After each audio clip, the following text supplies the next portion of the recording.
بسم اللہ الرحمن الرحیم۔ السلام علیکم۔ ابرار رشید آپ کی خدمت میں ایک مرتبہ پھر حاضر ہے، اور بات یہ ہے کہ ہمارا قومی المیہ ہے کہ ہم نے نہ اپنی اجتماعی غلطیوں سے کوئی سبق سیکھا، نہ کبھی سبق سیکھنے کی کوشش کی، اور قومی غلطیاں، اجتماعی غلطیاں، انفرادی غلطیاں یہ قوم اور اس قوم کے رہنما اور مقتدر حلقے ہمیشہ کرتے رہے، اور آج پھر انہی غلطیوں کو دہرایا جا رہا ہے یا دہرانے کی کوشش کی جا رہی ہے۔ دو تو حالیہ تاریخ میں اگر ہم دیکھیں ایسی غلطیاں ہیں جو ہماری اسٹیبلشمنٹ کے گلے پڑی، اور یہ زیادہ پرانی بات نہیں ہے کہ ہم جانتے ہیں کہ ایم کیو ایم کی تشکیل کیوں کی گئی۔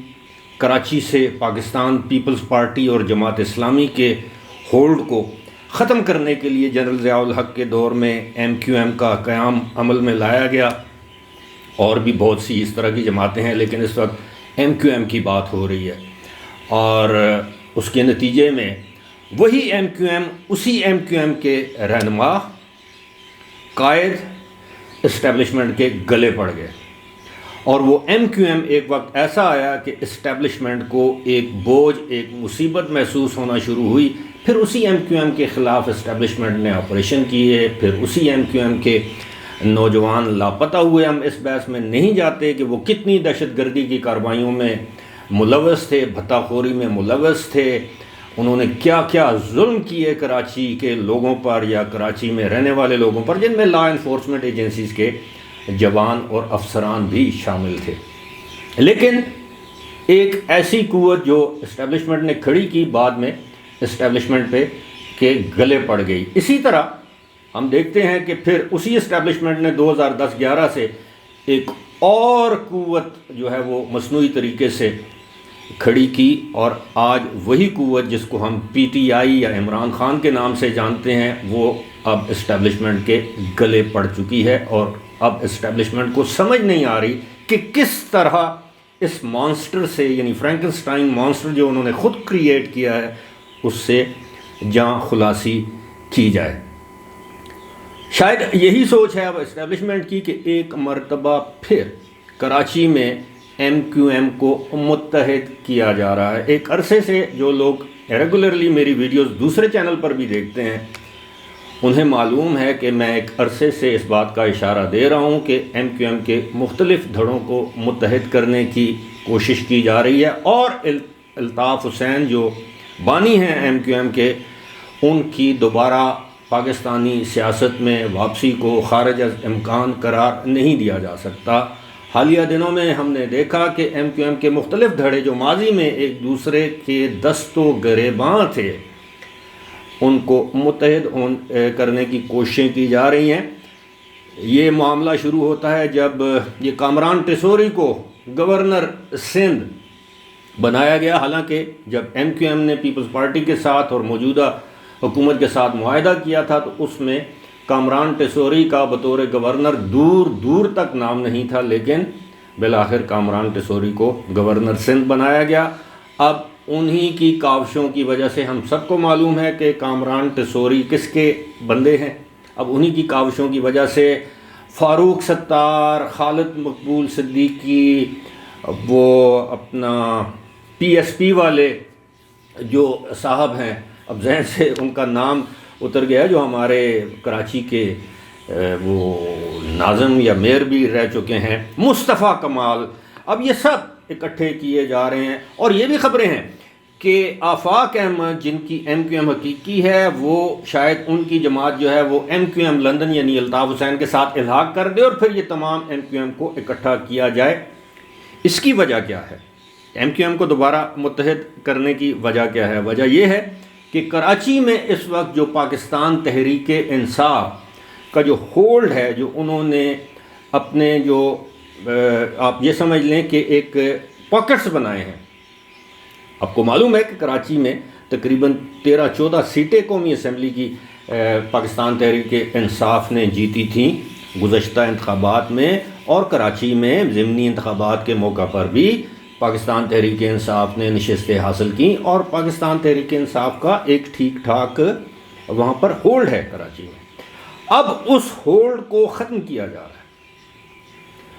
اور کیوں ختم کیا جا رہا ہے؟ کہ پاکستان تحریک انصاف دوبارہ کراچی سے وہ نشستیں نہ جیت سکے۔ اب یہ اس اسٹیبلشمنٹ کی جانب سے مبینہ طور پر بیک ڈورز کے ذریعے اپنے موروں کو استعمال کر کے کیا جا رہا ہے، جس اسٹیبلشمنٹ کا یہ دعویٰ ہے کہ وہ غیر سیاسی ہو چکی ہے، اے پولیٹیکل ہے۔ اور اس میں ایک اور چیز جس کی وضاحت کرنا بلکہ اس کا ذکر کرنا ضروری ہے۔ وضاحت تو وہ لوگ کریں جو یہ سب کھیل کھیل رہے ہیں، وہ یہ ہے کہ حال ہی میں یعنی گزشتہ چند ہفتوں کے دوران ایم کیو ایم کے یعنی ایم کیو ایم، اس میں لندن یا میں ایم کیو ایم پاکستان کی بات نہیں کر رہا، ایم کیو ایم کے بہت سے سینئر رہنماؤں نے پاکستان پیپلز پارٹی سے رابطہ کیا اور انہوں نے پاکستان پیپلز پارٹی میں شمولیت کی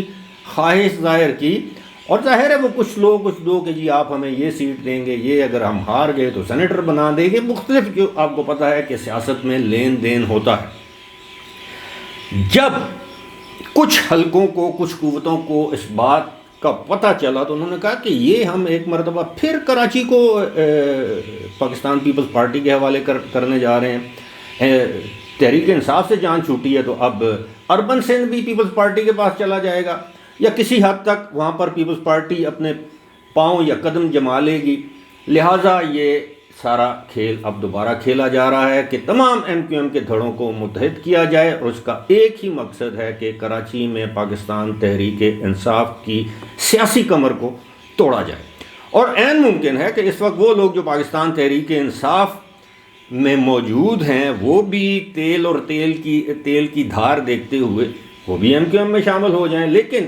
میرا کہنے کا مقصد یہ ہے کہ جناب، ہم نے ماضی کی غلطیوں سے سبق نہیں سیکھا۔ یہی ایم کیو ایم تھی جو اسٹیبلشمنٹ نے بنائی تھی، جو اسٹیبلشمنٹ کا ایک بغل بچہ تھا کراچی میں، جس طرح میں نے بتایا کہ پاکستان پیپلز پارٹی اور جماعت اسلامی اور جمعیت علماء پاکستان، مولانا شاہ احمد نورانی کی جو جماعت تھی مرحوم کی، اس کو ان کا ہولڈ توڑنے کے لیے ایم کیو ایم کو بنایا گیا لسانی بنیادوں پر، اور اس کے بعد جو قتل و غارت ہوئی، کتنے لوگ قتل ہوئے، کتنے لوگ شہید ہوئے، کتنی ماؤں کی گودیں اجڑی، کس حد تک کراچی جلتا رہا اور وہ روشنیوں کا شہر بالآخر لاشوں کا شہر بن گیا، لیکن ہم نے سبق نہیں سیکھا۔ اب جس طرح ایک ہوا کھڑا کیا گیا تھا پاکستان تحریک انصاف کی صورت میں، پاکستان کے تمام طبقہ فکر جسے ہم کہتے ہیں، اس میں شوبز کے ایکٹرز ہوں، سنگرز ہوں، اس میں دیگر فنون لطیفہ سے تعلق رکھنے والے لوگ ہوں، ڈرامہ آرٹسٹ ہوں، علماء دین ہوں، ہر طبقہ فکر کے لوگوں کو باقاعدہ فنڈنگ کی گئی، میڈیا کے لوگوں کو، میڈیا چینلز کو، کہ جناب ایک شخص کو آپ نے دیوتا بنا کر قوم کے سامنے پیش کرنا ہے کہ یہی ہے آپ کا مسیح، باقی سب کے سب چور، ڈاکو، کرپٹ، بدعنوان ہیں، یہی پاکستان کو بچائے گا۔ لیکن بالآخر کیا ہوا؟ وہ پاکستان کو تو نہیں بچا سکا، وہ پاکستان کو ترقی کی راستے پر نہیں لے کر جا سکا، لیکن اس نے پاکستان کی معیشت کا بیڑا غرق کر دیا، اس نے اداروں کا ستیہ ناش کر دیا، اور آج وہی شخص جس کو آپ لارجر دین لائف ایک دیوتا بنا کر پیش کرتے رہے، آج وہ آپ کے اس کے ہاتھ آپ کے گریبان پر ہیں، اور آپ کو سمجھ نہیں آ رہی کہ آپ کریں تو کیا کریں۔ آج اس نے پاکستانی فوج کے اندر جو بھی ریٹائر ہونے کے بعد جو بھی ڈائسنٹنگ وائس نکلتی ہے، جو بھی آپ سے اختلاف کرتا ہے، وہ پاکستان تحریک انصاف اور عمران خان اس کو اپنی گود میں لے لیتے ہیں، چاہے وہ دنیا کے جس حصے میں ہے، وہاں سے وہ جتنی زیادہ پاکستان کی فوج کی ہرزہ سرائی کرتا ہے، وہ جو ایک میجر ہے جو خاموش مجاہدوں کا ترجمان بنا ہوا ہے، وہ آپ جانتے ہیں، وہ اس طرح کے جتنے بھی لوگ ہیں، ان کی باقاعدہ یہاں پر نشو و نما، پرورش، سہولت کاری کی جاتی ہے، اور آج بھی یہ دعویٰ کیا جاتا ہے کہ کچھ سہولت کار عمران خان اور پاکستان تحریک انصاف کے اسٹیبلشمنٹ کے اندر بھی موجود ہیں اور عدلیہ کے اندر بھی موجود ہیں۔ یہ ایک عام بات ہے، اور زبان خلق جسے کہتے ہیں کہ نکارہ خدا، بہت سے لوگوں کو یہ باتیں ہضم نہیں ہوتی، لیکن یہ حقیقت ہے۔ کیا یہ حقیقت نہیں ہے کہ ایم کیو ایم کس کی ایما پر کون اس کو دوبارہ اکٹھا؟ میں یہ نہیں کہہ رہا کہ ایم کیو ایم کو اکٹھا نہیں ہونا چاہیے، یہ ان کی سیاسی مرضی ہے، جس طرف جائیں جو جی کریں۔ ابھی حال ہی میں آپ نے یہ بھی دیکھا، ایم کیو ایم نے ایک مرتبہ پھر دھمکی دے دی ہے کہ جناب کراچی اور حیدرآباد میں جو ڈیلیمیٹیشنز ہیں، حلقہ بندیاں، اس حوالے سے پیپل پارٹی سے ہمارے اختلافات ہیں اور ہم حکومتی اتحاد سے الگ بھی ہو سکتے ہیں۔ اور یہ ماضی میں ایم کیو ایم پاکستان ہو، ایم کیو ایم لندن ہو، M Q M as a whole, یہ ان کا وتیرہ رہا ہے۔ وہ جب دیکھتے ہیں کہ حکومت کسی مشکل میں ہے، وہ اپنا شیئر حصہ بقدر جسا بڑھانے کے لیے اس طرح کا بیان دے دیتے ہیں۔ اور آج پھر آصف علی زرداری اور دیگر جو پیپلز پارٹی والے جو لوگ ہیں وہ سر جوڑ کر بیٹھے ہیں کہ جناب یہ دوبارہ ایم کیو ایم کو کیسے منایا جائے۔ لیکن یہ تو سب کو معلوم ہے نا کہ ایم کیو ایم کو دوبارہ اکٹھا کرنے میں کردار ادا کون کر رہا ہے۔ وہ جو کامران ٹیسوری کو ایم کیو ایم کے کوٹے پر سندھ کا گورنر کس نے بنوایا؟ ظاہر ہے ان کو نامزد تو شہباز شریف نے کیا ہے، لیکن کس کے کہنے پر کیا ہے؟ یہ کچھ چیزیں ایسی ہیں، میں آنیسٹلی بتا رہا ہوں کہ شہباز شریف صاحب بھی انتہائی پاکستان کی تاریخ کے انتہائی کمزور وزیر اعظم ثابت ہوئے ہیں۔ He can be a very good administrator, but he is not, جیسے کہتے ہیں نا کہ پولیٹیشین، ان کو سیاست کرنا نہیں آتی۔ اور یہی وجہ ہے کہ میاں نواز شریف اپنے بھائی سے نالاں ہیں، مریم نواز اپنے چچا سے نالاں ہیں، مسلم لیگ نون کے اندر بہت سے لوگ ہیں جو اس وقت شہباز شریف کی ان پالیسی سے اتفاق نہیں کرتے کہ جی حضوری والی جو پالیسی ہے، اب بھائی آپ سے نئی گورنمنٹ چلتی تو چھوڑیں، بولیں جی کرائیں انتخابات، چھوڑ دیں، یہی ہوگا کہ آپ کو دوبارہ جیلوں میں جانا پڑے گا۔ لیکن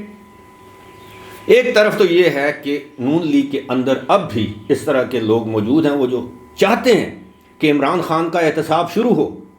عمران خان کو اپنے کیے کا حساب دینا چاہیے۔ لیکن دوسری جانب گو سلو والی policy, I don't know why, لیکن میں اتنا آپ کو بتا دوں کہ ہماری اسٹیبلشمنٹ اس وقت جو لوگ یہ سمجھتے ہیں کہ 100%